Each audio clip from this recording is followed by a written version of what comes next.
ভূগোল সহ অন্যান্য বিষয়ের পরীক্ষার সাথে বৃহস্পতিবার শেষ হলো এবারের উচ্চ মাধ্যমিক পরীক্ষা। এই পরীক্ষা শেষ হতেই পরীক্ষার্থীরা পরীক্ষা কেন্দ্রের বাইরে এসে অকাল হোলিতে মাতল। এরপর শুরু হবে পরীক্ষার খাতা দেখার পালা। সে কারণে আগামী 9ই মার্চ প্রথম পর্বের খাতা নিতে হবে শিক্ষক শিক্ষিকাদের, আর শেষ পর্বের খাতা নিতে হবে 22শে মার্চ। জানা গেছে এবার নাকি নতুন ফরমান জারি হয়েছে, মাধ্যমিক ও উচ্চ মাধ্যমিক পরীক্ষার খাতা একসঙ্গে দেখতে হবে শিক্ষকদের। এতে শিক্ষক শিক্ষিকারা উদ্বিগ্ন হয়ে উঠেছেন, আর বিষয়টিকে কেন্দ্র করে বিতর্কও তৈরি হয়েছে। সে যাই হোক না কেন, এক্ষেত্রে মূল্যায়ন নিয়ে সমস্যা হতে পারে বলে চিন্তিত অভিভাবকরাও। মনে রাখতে হবে, এবছর উচ্চ মাধ্যমিক পরীক্ষা শুরু হয়েছিল 16ই ফেব্রুয়ারি। প্রায় 8 লক্ষ পরীক্ষার্থী পরীক্ষায় বসেছিল। তবে উচ্চ মাধ্যমিক সংসদ পরীক্ষার প্রশ্নপত্র ফাঁস রুখতে বিশেষ ব্যবস্থা নিয়েছিল। সমগ্র বাংলা জুড়ে 2341টি ভেন্যুতে পরীক্ষা নেওয়া হয়। সকাল 9:45 থেকে পরীক্ষা শুরু হয়েছিল, আর বেলা 1টায় পরীক্ষা শেষ হয়। স্মার্ট ঘড়ি, উচ্চমানের ক্যালকুলেটর, স্মার্টফোন বা অন্য কোনো ইলেকট্রনিক গ্যাজেট নিয়ে পরীক্ষার কেন্দ্রে যাওয়া বারণ ছিল, এমনটা জানিয়েছিলেন কাউন্সিলের সভাপতি চিরঞ্জীব ভট্টাচার্য। যেটার জন্য অনুমতি ছিল সেটা হলো ত্রিকোণমিতি, সূচকীয়, লগারিদমিক ফাংশন ও গাণিতিক গণনার জন্য শুধুমাত্র মৌলিক বৈজ্ঞানিক ক্যালকুলেটর। উচ্চ মাধ্যমিক শিক্ষা সংসদ সমগ্র রাজ্যে 176টি ভেন্যুকে স্পর্শকাতর বলে চিহ্নিত করেছিল। আবার কাউন্সিল প্রশ্নপত্রে QR কোডও চালু করেছিল। তবে এই কোড ব্যবহার করে যথেষ্ট সাফল্য মিলেছে বলে দাবি সংসদের। সারা রাজ্যে পরীক্ষা গ্রহণ কেন্দ্রের সংখ্যা ছিল 2341টি। যে সমস্ত বিষয়ের প্র্যাকটিক্যাল আছে সেই সব প্র্যাকটিক্যাল পরীক্ষা হয়েছে 2023 সালের 1 ডিসেম্বর থেকে 15ই ডিসেম্বর পর্যন্ত। মোট 60টি বিষয়ের পরীক্ষা ছিল, যার মধ্যে ছিল 15টি ভাষার পরীক্ষা। তবে 17ই ফেব্রুয়ারি সবচেয়ে বেশি 13টি বিষয়ের পরীক্ষা হয়। 22শে ফেব্রুয়ারি 6টি বিষয়ের পরীক্ষা হয়।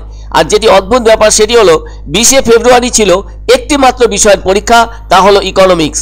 পরীক্ষার নির্ধারিত সময় ছিল 3 ঘন্টা 15 মিনিট। গত বছর উচ্চ মাধ্যমিক পরীক্ষায় বসেছিল 8,52,444 জন পরীক্ষার্থী।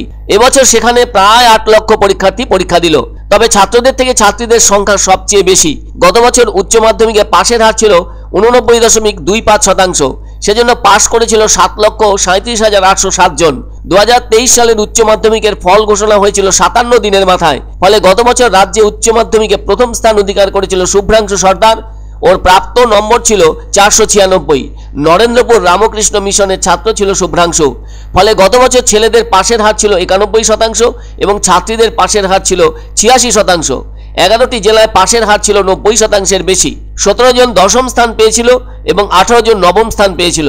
ফলে প্রথম 10-এর মধ্যে ছিল 87 জন। অন্যদিকে এদিন শেষ হলো 2024 সালের উচ্চ মাধ্যমিক পরীক্ষা। জলপাইগুড়ি জেলার মোট পরীক্ষার্থী 18,500 জন। এর মধ্যে 11,000 ছাত্রী এবং ছাত্রদের সংখ্যা 7,500 জন। এই জেলায় মোট ভেন্যু ছিল 75টি। প্রধান ভেন্যু 17টি। 11টি ভেন্যু স্পর্শকাতর হিসেবে চিহ্নিত করা হয়েছিল। সব মিলিয়ে শেষ দিনের পরীক্ষা ভালোই হয়েছে বলে প্রতিক্রিয়া মিলেছে। হ্যাঁ, কোশ্চেন ভালো হয়েছে, ভালো হয়েছে।